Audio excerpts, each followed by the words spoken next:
Dam it, கார்ல petrol இல்ல, tank full பண்ணியா இல்லையா? இன்னும் 50 கிலோமீட்டருக்கு எந்த பெட்ரோல் பங்கும் கிடையாது. டாடி இப்ப எதுக்கு டென்ஷன் ஆகுறீங்க? இப்போ நான் மீட்டிங் போனேன், என்ன பண்றது? நம்ம இருந்த இடத்துல இருந்தே ஃபோன் பண்ணி மட்டும் சொன்னா போதும், நம்மளுக்கு 5ல இருந்து 10 லிட்டர் பெட்ரோல் ஃப்ரீ டெலிவரி பண்ணுவாங்க.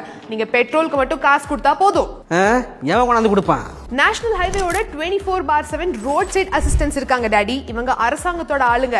இவங்களுக்கு 1033 அப்படிங்கிற நம்பருக்கு கால் பண்ணி உங்களுக்கு 5ல இருந்து 10 லிட்டர் பெட்ரோல் வரைக்கும் நீங்க ஃப்ரீ டெலிவரி பண்ணி வாங்கிக்கலாம். பெட்ரோலுக்கு மட்டும் காசு எடுத்து வைங்க. ஓ நைஸ். அப்போ உடனே கால் பண்ணி 10 லிட்டர் பெட்ரோல் உடனே கொண்டு வர சொல்லு. நான் கால் பண்ணி வர சொல்றேன். எக்ஸ்ட்ராவா இன்னொரு இன்ஃபர்மேஷனை தெரிஞ்சு வச்சுக்கோங்க. வண்டி பெட்ரோல் சர்வீஸ் மட்டும் இல்ல, வண்டியை டோ பண்ணிட்டு போறது, ஏதாவது பங்க்சர் ஆயிடுச்சுன்னா அந்த சர்வீஸ், ஆம்புலன்ஸ் வரைக்கும் எல்லாமே ஃப்ரீயா வந்து பண்ணி கொடுத்துட்டு போவாங்க. நெக்ஸ்ட் டைம் இந்த மாதிரி நடு ரோட்ல நிக்கிறீங்க அப்படின்னா 1033 நம்பருக்கு கால் பண்ண மறந்துடாதீங்க. Boss wala. Be the boss.